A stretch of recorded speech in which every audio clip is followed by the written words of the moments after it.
temporal dementia. Your FY2 in GP surgery. Your patient is Kim White, age 65, has brought in the husband, Mr. Benedict White, age 69, who was diagnosed with frontotemporal dementia. Talk to her and address her concern. So the thing is, you're talking to the wife. Husband is a diagnosed case of frontotemporal dementia, and wife has got some concern. All right, so I'll discuss about it. Before that, let's talk a bit about what actually frontotemporal dementia is. Frontotemporal dementia is a condition that affects frontal and the temporal lobe, as the name suggests, frontotemporal. Frontal, which helps in talking, temporal, which helps in listening, right? Frontal is here, so you talk from the front, and temporal is on the side, which helps in listening. Yeah. So, condition that affects frontal and temporal lobes of the brain, which are responsible for your behavior, your emotions, and sometimes language, right? So, the symptoms of frontotemporal dementia. The thing is, this station is not about diagnosing frontotemporal dementia. I'm just telling you a bit about frontotemporal dementia, but this station is about the wife. It's about something else. It's about something else. All right. So, symptoms of frontotemporal dementia. So, changes in the behavior, like sometimes you'll see patient is acting impulsively, not caring about their hygiene. That's very important, and that's the concern of our patient as well. The lady, she has got that concern. I'll come to it.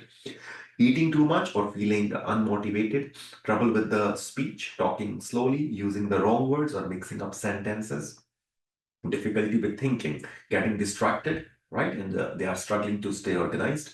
Memory problem usually happens later, unlike in the conditions of Alzheimer's, but it can happen, but that's going to be the later thing. What are the causes? It happens when abnormal proteins build up in the brain, damaging cells and stopping them from working properly. That's the main reason. Usually we do full blood count, we have to do the scans. Sometimes we do LP as well, just to make sure we are ruling out Alzheimer's, right? And genetic testing can also be done. Treatment includes the medicine for the behavior, therapies for the movements, communication, memory, cafes for support, and support groups and all, and OTPT therapies and all. So that is what we have in frontotemporal dementia. All right. But have a look at the scenario, what the scenario is. I know I was quick with frontotemporal dementia because that's not our scenario. Now have a look. How can I help you? This patient wife is saying, I feel low. This is actually a scenario of low mood the lady has got because of her husband, who is a diagnosed case of frontotemporal dementia. All right. So I feel, look, could you please tell me a bit more about it? Because the thing is, my husband is a diagnosed case of frontotemporal dementia. It's difficult to handle him, and I'm getting overwhelmed with it. Okay, so now what you're gonna do? You have to ask a few questions about the husband, and obviously I have to ask question about my patient as well. Okay, so you can ask when he was diagnosed.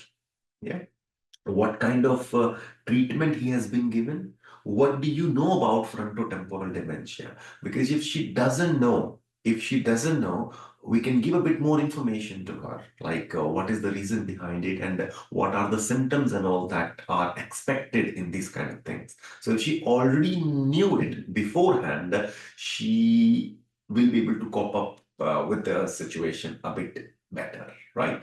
Right? Yes, it's a carer burnout. That's what you can say. Yeah. So when was you diagnosed, and what's your understanding about the diagnosis? How he has been managed? What kind of support he is getting?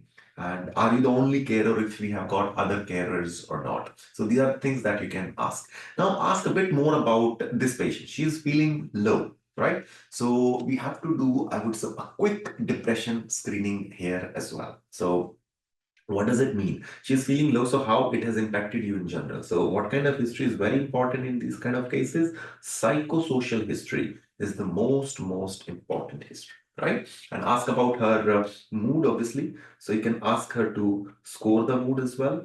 Then I want you to ask anhedonia. Then what is going to be more important? Her sleeping, her eating, that's very important. Examiner is looking for this thing as well, harming themselves, so suicide. That's really important, right? So if you have tried harming yourself or you tried harming others, that is the main thing that you need to look for, right?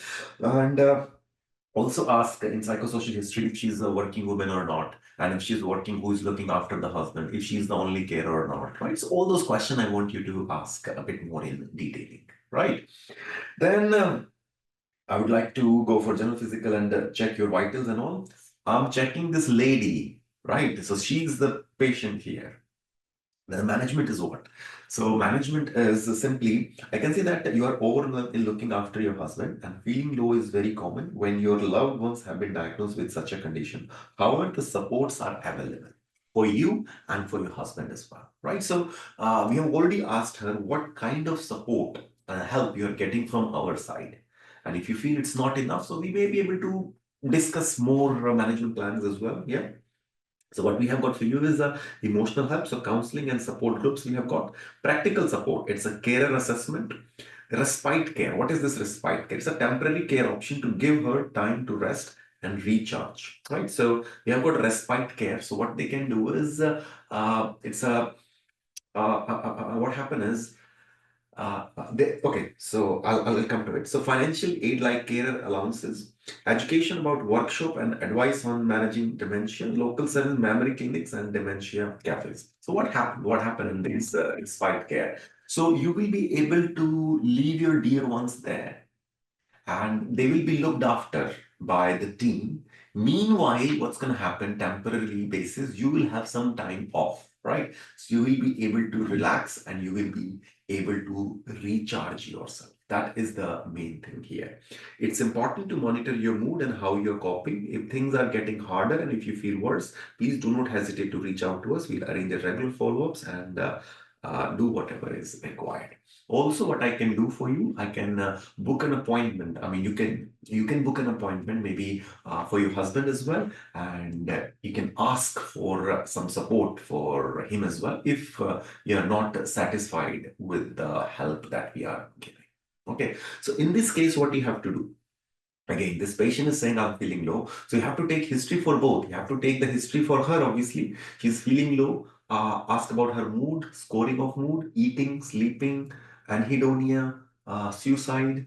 If she is able to concentrate on things, if she's a working woman or not, whom she's living, if she's the only carer, right? Then ask her about her husband as well. When he was diagnosed, how things are going at home. Are you able to manage on your own? Do you need some more help from our side?